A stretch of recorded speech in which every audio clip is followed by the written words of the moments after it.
good evening, wherever you are. Welcome to team meeting number 82.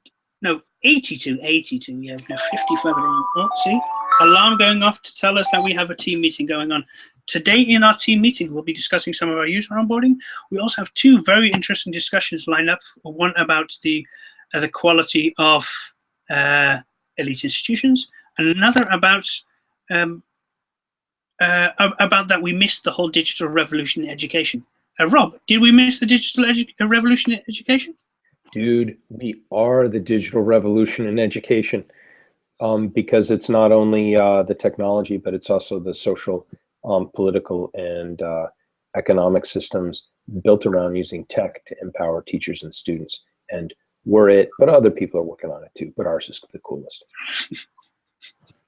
True. So how's our user onboarding? Yeah, so let's talk about that a little bit. I'm having a lot of fun. We have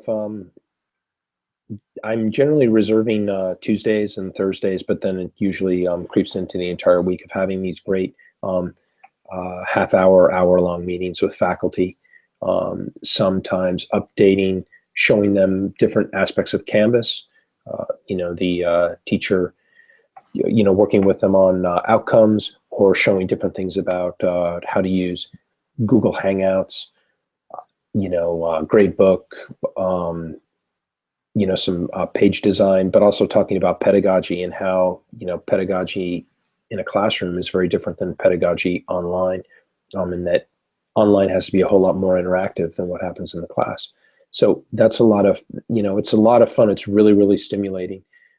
It's a lot of work. I think the biggest benefit that we've got is, since we blew up the old, what we call faculty CRM, our customer management system, our faculty profiles, and the way in which we're working with them to get faculty, one, signed up with the contracts, get them training, then work with the course development piece, and then now moving people into marketing.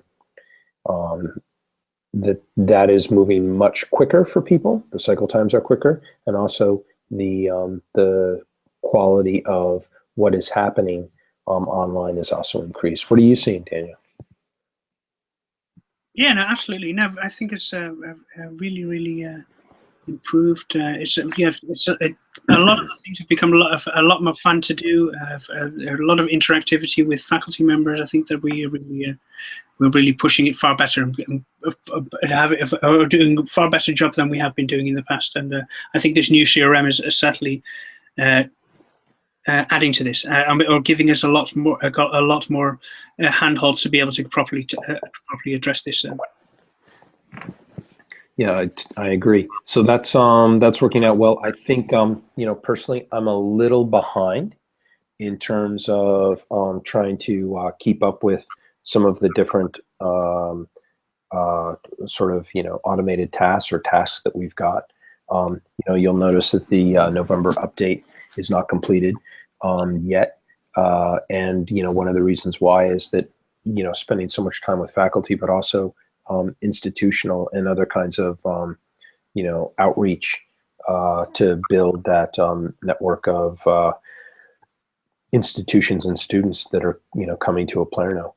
But my most valuable time is spent when I'm interacting with faculty, because I am learning so much about, number one, even more what faculty need, but also the quality of the instruction.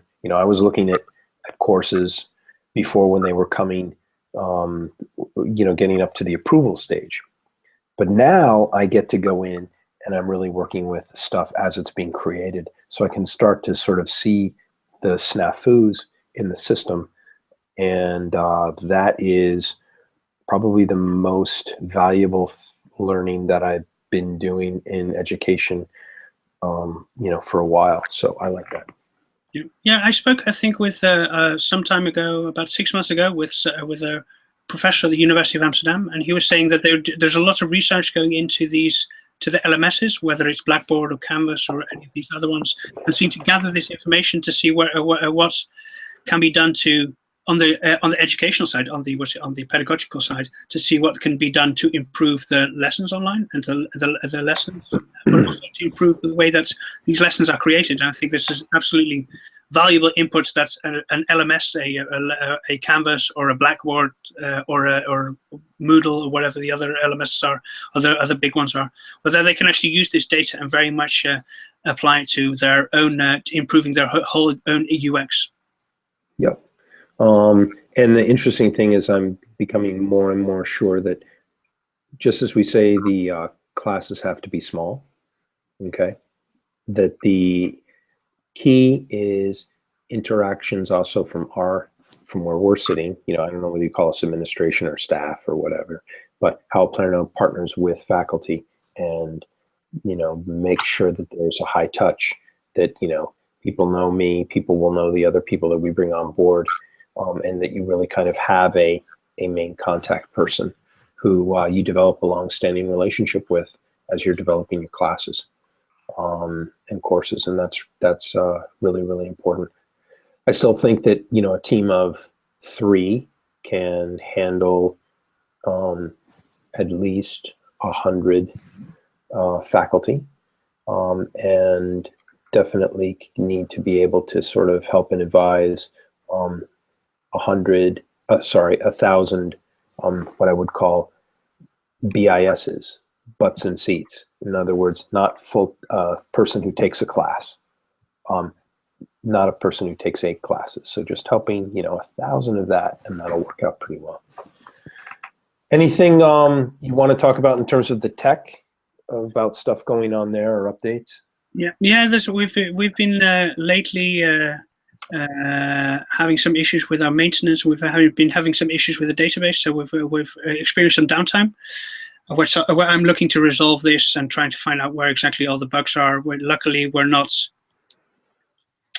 Luckily, there was the downtime hasn't affected too many people. It has affected people, sadly. I'm sorry for that. But we're looking to resolve that to make sure that we remove a lot of these issues. Yep, and but that's the, you know, growing pains. Live and learn. But yeah, we're working hard on that piece.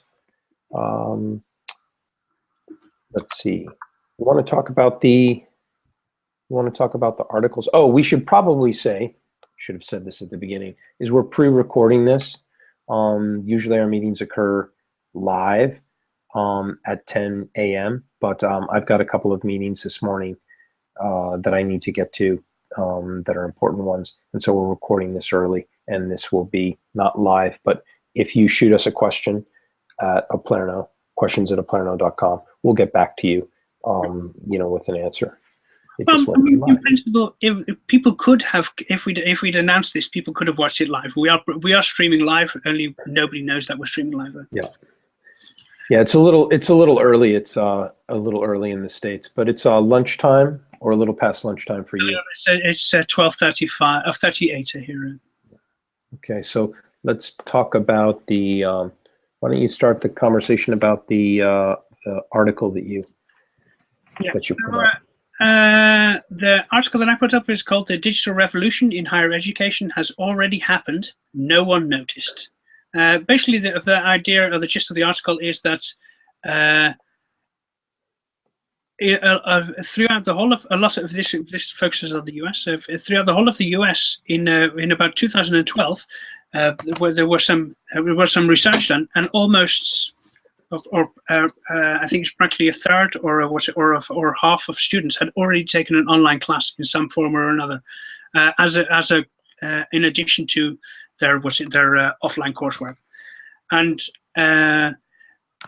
the funny thing, of course, about that is that throughout all our user interviews and the ways that we've been talking to our students and we've been talking to our faculty members, this is one of these things that we have kind of picked up. We've kind of picked up that people have been doing, say non-traditional education, but we didn't realize that it was at such a level. The numbers are in the fall of 2012, almost 4 million undergraduates took at least one course online, and these are statistics that you can find on the on the NCES website of the government of the US government, and I thought that was amazing that this is not publicized, and we haven't been able to see.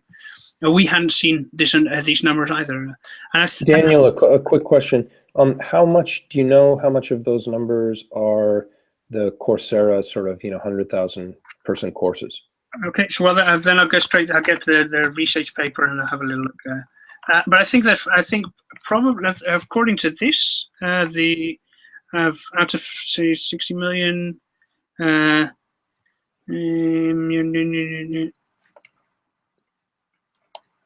Yeah, this goes into a interesting. Yeah.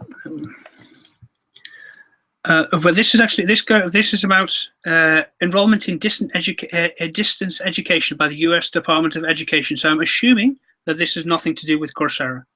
Okay. Yes, because most likely what they're doing is they're counting courses that are accredited. Yeah, this is definitely for accredited courses. So. Okay, because so that would not be for Coursera, although it would be for us since our courses are approved. Yeah, but we weren't approved in 2012. So I mean, that's. Oh, true. Yeah, we were. So the percentage of undergraduates was 11%, and the percentage of degree and certificate seeking was 11%. The non-degree and certificate seeking was also 11%, and the total of graduates was 22% according to this. 22. Yeah. So these numbers are a little bit. The total degree seeking was 16 million. Well, the total degree seeking people were 16 million, and the total graduates were about 2 million. So that's the percentages might sound a little bit skewed, but I think it's great. There's a paragraph in here that I found, that really struck me and was really, really important. And let me read it. It says, the same study notes that students with higher index of risk had a significantly greater preference for distance online education classes. The index of risk is people who do not complete a degree and who just or who are from they're from groups that don't traditionally complete college. So let me then, with that proviso, let me read the next couple of sentences. Among undergraduates taking all their classes online, half are married, compared with fewer than 1 in 5 undergraduates generally. Half also have children. Student mothers outnumber student fathers 2 to 1. 2 in 3 work. 2 in 5 work full-time. A third live in rural areas, a far bigger proportion than the general population. 4 out of 5 are 25 years and older. Nearly half say a personal event prevented me from continuing at a physical campus. So if you're talking about social justice and accessibility, you can see how online classes, that are high quality, are going to reach the people who really need them the most. And those are people who, again, women, people with kids, people who are caregivers who need to be able to juggle time, but also need to earn a living while they're going to school. So the traditional residential model isn't working, but we're still talking about sort of saving the traditional residential model rather than working and trying to find out ways to get more what they call non-traditional students to participate in getting their degrees and their education. Yes, certainly. And I think with the numbers, I mean, if we have a total of 16 million students and almost 4 million of these students, so that's 1/4, or practically almost 1/4 of these students. That's a significant base of these students, Yep. Yeah, that article was a great find, great find. Yeah, I'm hoping it's going to be in Higher Ed Revolution. I've requested it. They're publishing with us as well. Oh, so yeah, and it's interesting. Clay Shirky is a sort of a famous, business author. He always, goes around to different colleges and schools and makes speeches. So I'm glad that he's written about this because it's going to put a spotlight on his on this content and on what he's saying. Yeah. You want to go? I'll go to the next one. Please Daniel? do. Yeah, no, yeah, sorry, please do. Okay. The next article is one that was published early this morning in the in Inside Higher Ed. Okay, and let me just do the most dangerous thing that I always do. Yeah, no, I was actually about to share it for you, but you can do that. Oh, I am the most dangerous person. Are you going to share it? Yeah, I got it right here. You can see it? Yep, I see it. And more importantly, it's only this. It's nothing else. You know, I'm not sharing my whole desktop. So our elite college course is better. So one of the reasons that the sort of the top 5% of colleges in the US charge so much money is the belief that, and also are tough to get into, is the belief that they offer a better education, especially at the undergraduate level. And this is a new report. Researchers at Teachers College of Columbia University and Yeshiva University are developing a way to measure outcomes and then compare courses across different institutions. And what they're finding is that the where the class went to in terms of its ranking on, let's say, U.S. News and World Report, or ranking in terms of elitism, has nothing to do with whether or not there's a good learning outcome in the class later on. So for the students, so it's going to be, this again fits in with the Oplerno model, that what you really need to do is concentrate on the quality and value of the teacher, and making sure that the class is high quality. It doesn't matter where you're taking it; it matters who you're taking it from.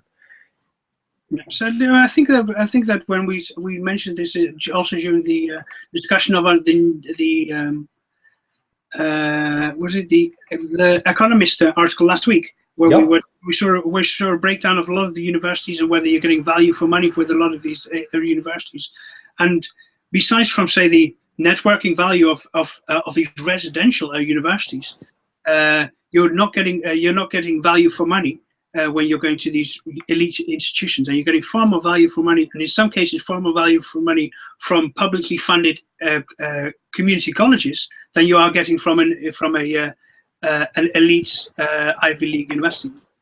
Yeah, and I think when you talk about the network effects, is that these elite schools merely just reproducing, the social class and the social system along with the same types of people, generation after generation.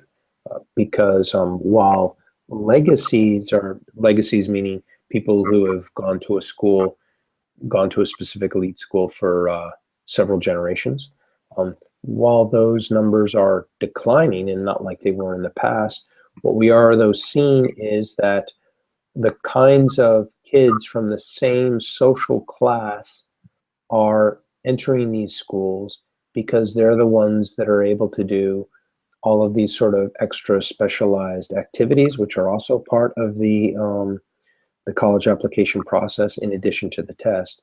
So you have the elite schools merely reproducing the same social class and social biases.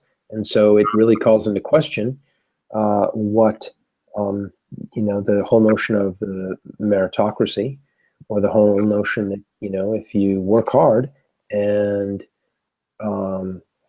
work hard in school and apply yourself, you're going to be able to get into these very elite colleges. While that might be true a bit, it's also clear that there's a lot of social capital issues, social financial capital that you have to have even to access the programs to get you into those schools.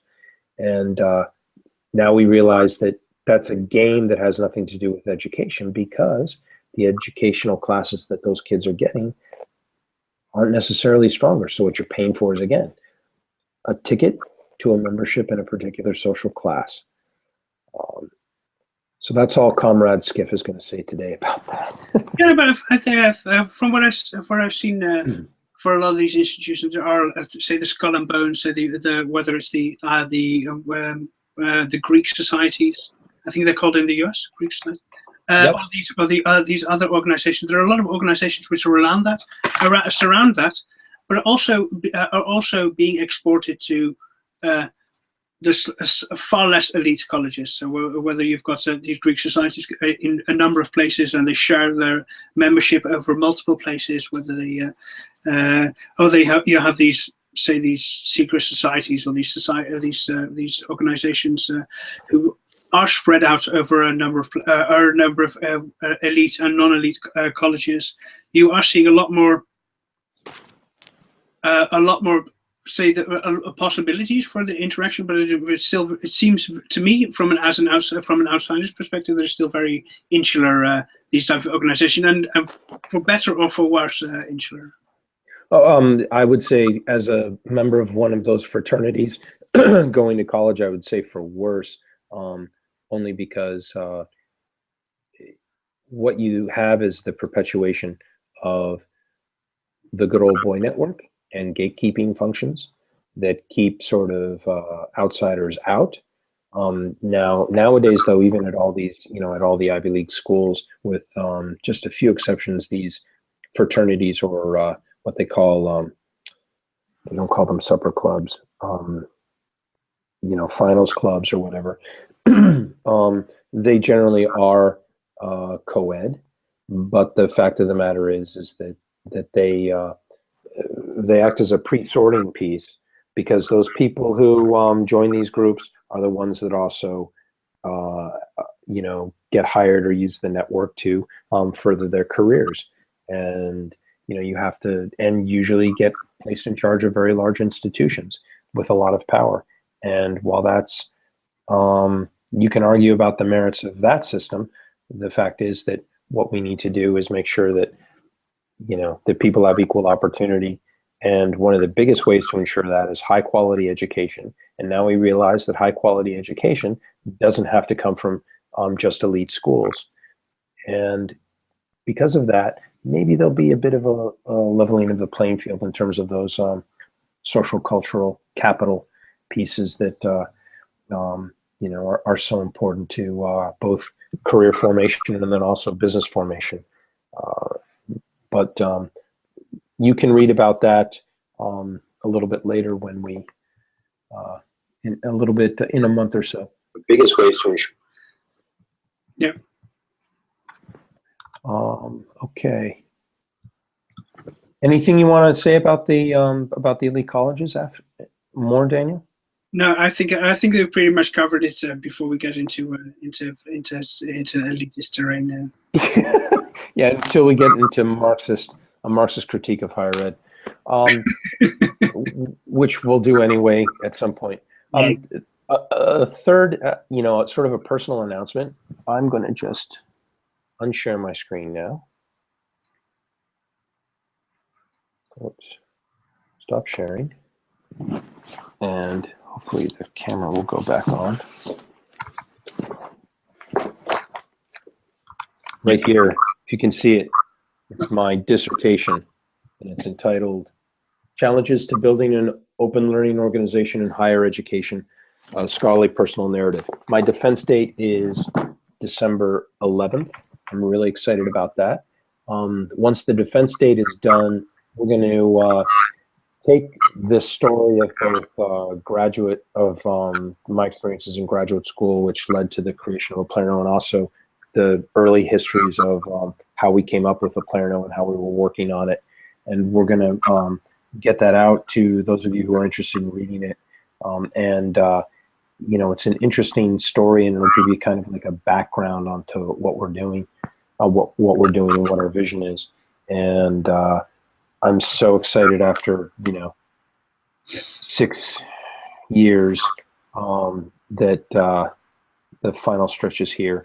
And it's also so nice to be able to concentrate on much more on Oplerno than having to have that beast, in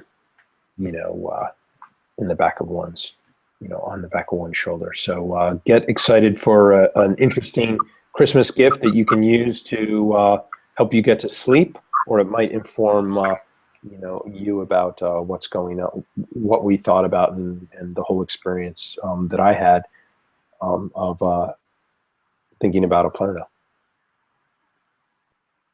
Cool. Yeah, and I'm looking forward to it. I've been having trouble sleeping, so this certainly helped me. Yeah, well, you have one of the draft copies. We can't publish it. I can't publish it until I can't even post it online until it gets approved. Otherwise, I'd have to do another dissertation because it would technically be pre-publishing. It would be obvious. It would be previously published work, and Lord knows I do not want to have to go through a third dissertation. Second one. The first one I wrote one previous to this, which we can talk about after this one gets passed, which was a really interesting muckraking dissertation, but politically way too volatile. So I'm not going to talk about that right now. We'll talk about it later. Cool.